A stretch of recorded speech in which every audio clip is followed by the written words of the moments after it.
I just first want to say I appreciate everybody being here today, especially after such a hearty lunch that didn't fall asleep.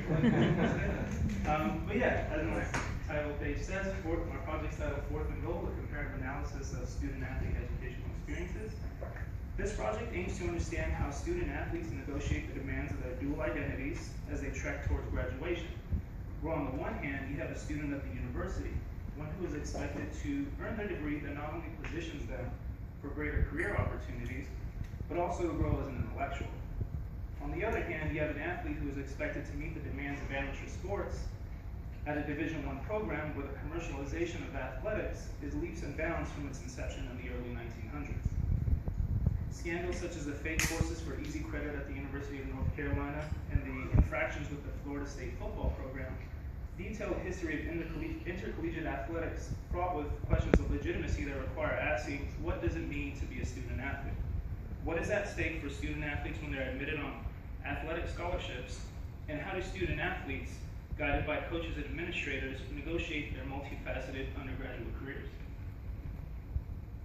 Public discourse on the struggles of student athletes often centers on the student athlete's academic capabilities, especially at highly selective institutions.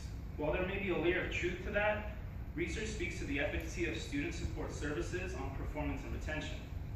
There's also evidence that student athletes are at risk of becoming detached from their academic goals due in part to the increasing influence of their athletic involvement. Furthermore, research suggests that if social integration fails to occur at the university, both between undergraduates and with faculty, then degree completion and student attrition figures are adversely affected. The literature on undergraduate educational success has led me to three overarching questions. First, how well are student athletes backed by support services? Second, do these universities exhibit a culture of inclusion and social integration, these universities being UCLA and UC Berkeley? And third, are the student athletes at these highly selective universities not academically qualified? This project's goal is to contribute to a more nuanced understanding of student-athlete educational and social experiences at two academically selective universities, UCLA and UC Berkeley. I focus on three independent variables. Student support services, defined as the available educational and career resources. Campus culture, defined as the perception of student-athletes by the university at large. And finally, student capital, which are the academic qualifications of student-athletes. These three variables and their relation to graduation success rates are explored. However, for the purpose of this conference, I will only be focusing on campus culture and student capital as they fruited the most interesting findings. Methods consisted of interviews with current and former student athletes, as well as with administrators, faculty, staff, tutors, and other key personnel, basically anyone who has had, who's worked with student athletes. And also there's a survey open to only current student athletes. So this chart here illustrates the graduation success rates for cohorts across all sports programs at both UCLA and UC Berkeley from 1998 to 2006. The percentages represent the number of general undergraduates and student athletes who graduated within a 6-year window. 6 years is considered the benchmark in this study, as the NCAA's graduation success rate statistic measures graduation up to 6 years from enrollment. So the cohort from 2006 graduated 6 years later, so that the 2006 cohort is listed as 06. Highlighted in green, UCLA's athletic programs have steadily increased their numbers over those cohort years and have yet to regress, whereas UC Berkeley's athletic programs in red have consistently exhibited graduation success rates no higher than 81% and trending downwards. Student athletes admitted by exception are assigned by academic record into three categories, gold, blue, and red, in order of decreasing strength of academic record. Berkeley professors Jacobson and Rhodes explained that although the academic record of the red admits are weaker than those of the general admissions cohort, they are approximately the same as those students with the weakest record in the general admissions pool. And student athlete admissions under this policy are limited to 300 total, with only 20 red and 100 blue plus red admits.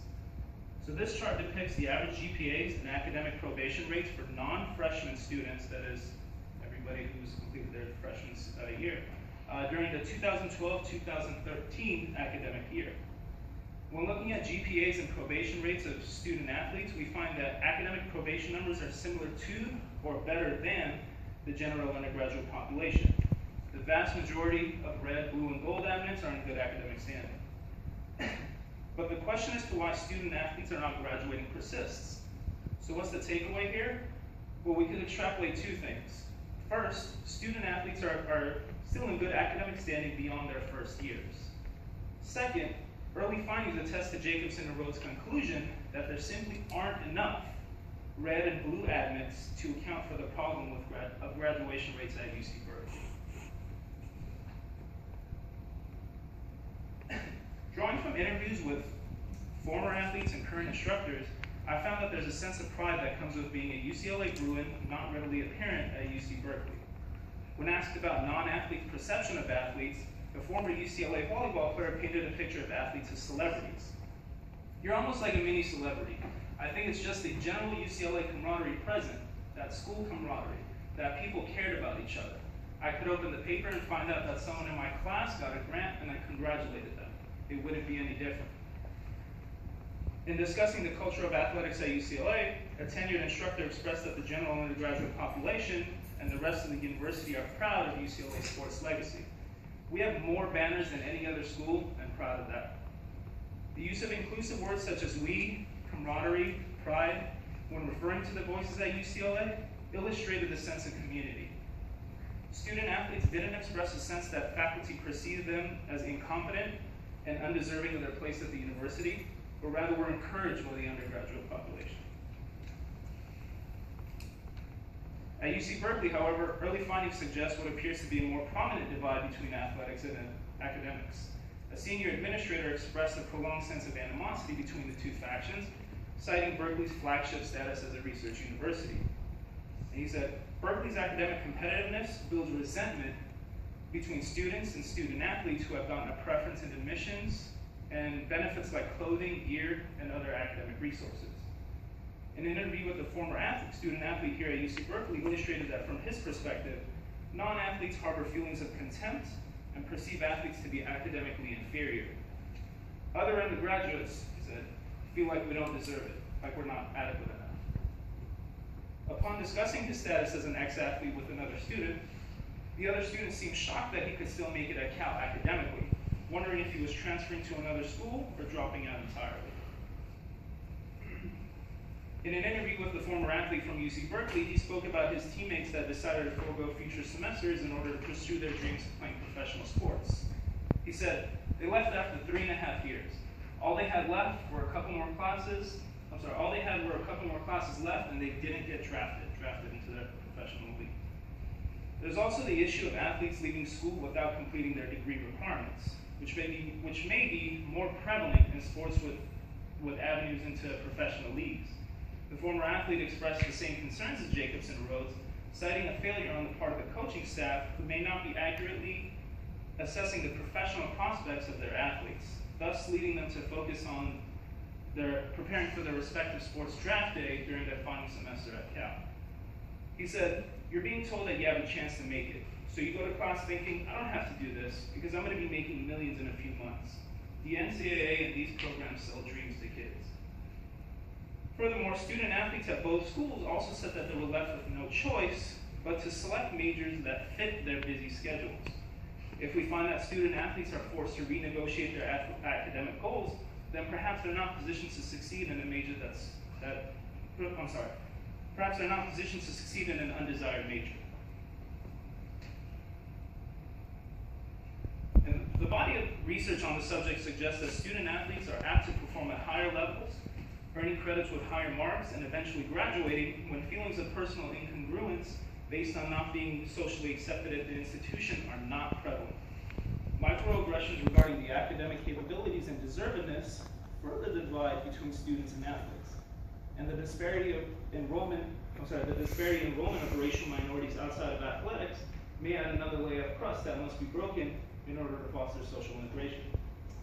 Early research suggests that feelings of acceptance and social integration may not be as prevalent at UC Berkeley as what has been discussed at UCLA, affirming the literature on the issue as UCLA shows a history of higher graduation rates. So how does one change the culture of the university? Policy reform may not be the answer here. Professor Linus Wong proposed that perhaps a bandwagon effect partially explains the hostility at UC Berkeley, as UCLA has been more successful athletically over its history. The idea was also hinted at in an interview with the professor at UCLA. Could it be that the pride from the culture of winning carries over to the other students and faculty, thus promoting social inclusion? In any case, a campus with a culture of inclusion and acceptance of special circumstance populations has the potential to increase academic performance and benefit student health and well-being, both physical and mental. And as is often the case in social science research, this project ran into some methodological issues. There was a lack of present student athletes and administrators during the summer sessions at UC Berkeley and UCLA. And because this is still a work in progress, I tend to gather the bulk of the data during this coming fall semester. And finally, I'd just like to thank my faculty advisor, Professor Linus Wong, Human Subjects Investigator, Professor Kristen Luker, SURF Advisor, Crystal Strong, Haas Program Director, Dr. Winnie Sinek, and the LNF SURF cohort staff and the Wishek Endowment for making all this possible.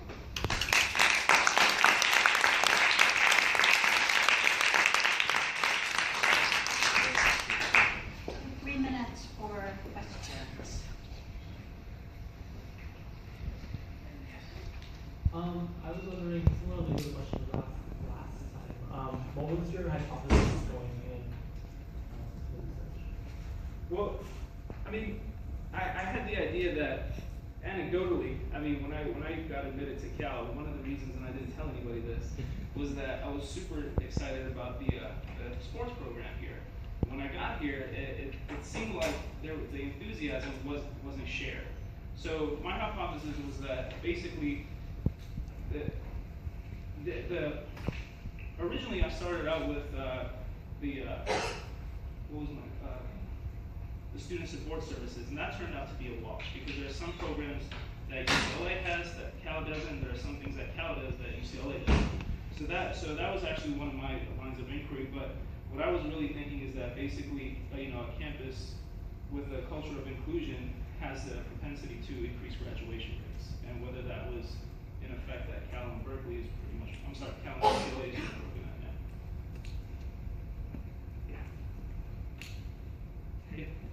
that. So this kind of ties into part of that answer, but slightly different. So it seems like the Cal athletes feel as though they experience more negativity than the UCLA athletes.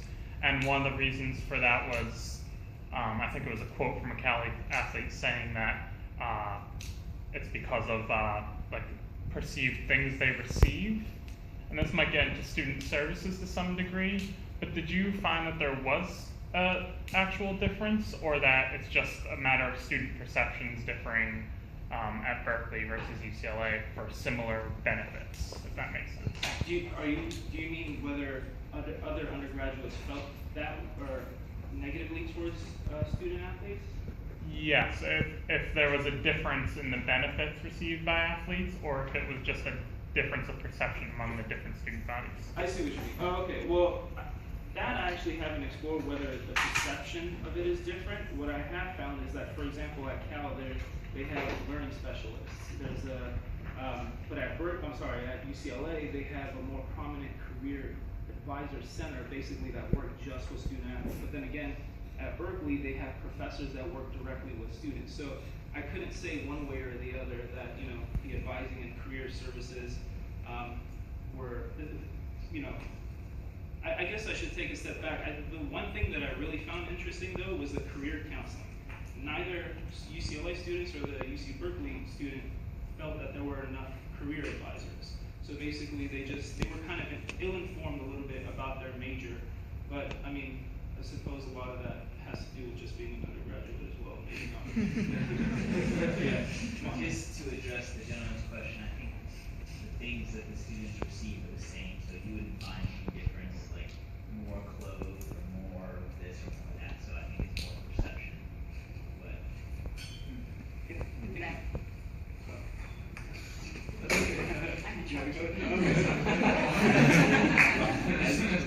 With regards to that, in terms of social movement, more recently we've been seeing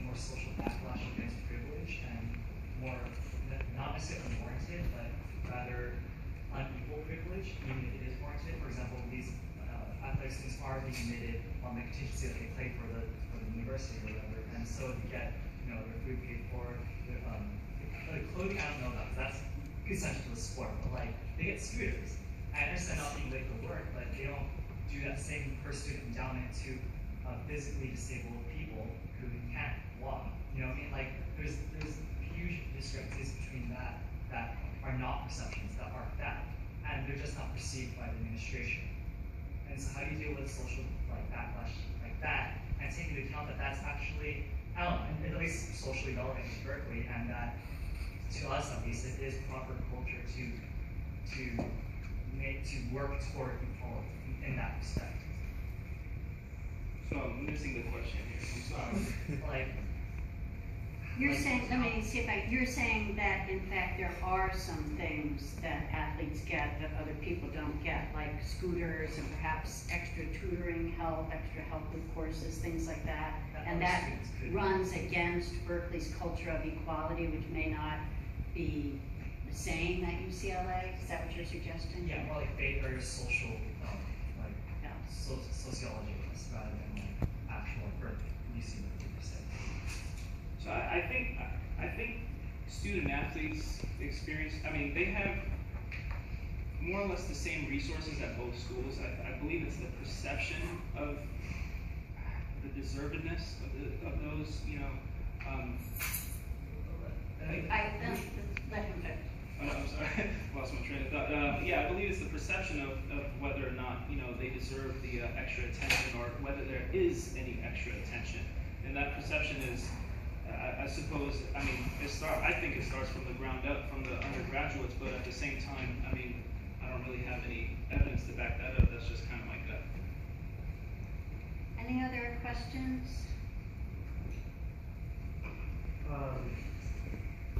One of the limitations of using your own bias, going into the doing this project, what was your perception? What is your view about student athletes? Because there are two different. There's the UCLA inclusion, and then there's the UC Berkeley more resenting side. Where do you feel like you stand?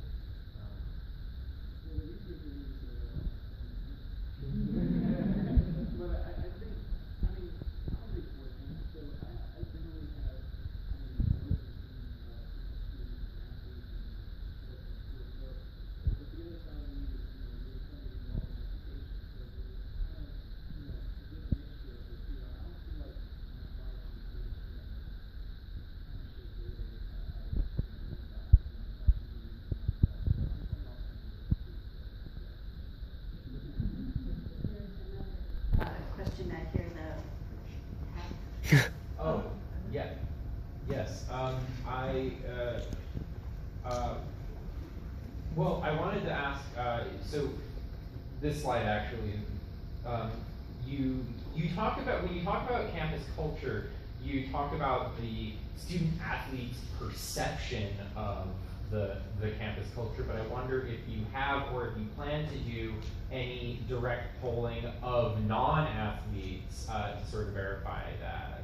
So this is actually great. I'm so glad that you brought that up. Professor Linus and I actually talked about this, and so barring time. If there's time to do it, I'll definitely do it. But I think that regardless of whatever my findings are, so let's say I interview a bunch of undergraduates who are non-athletes, and I guess there's a disparity in opinion about how they feel about student athletes and how student athletes perceive them to be. But regardless of those findings, the perception by the student athletes are still present. So it doesn't necessarily. I could go on and say, okay, the undergraduates are either A, lying to me, or B, that they really don't perceive student athletes in a negative light. But at the same time, the question of what do the student athletes, or how are the student athletes feeling, still persists. I'm going to have to, I think we're just about running out of time here. We'll have another chance to hear from the discussant about these presentations. So let me thank Sean and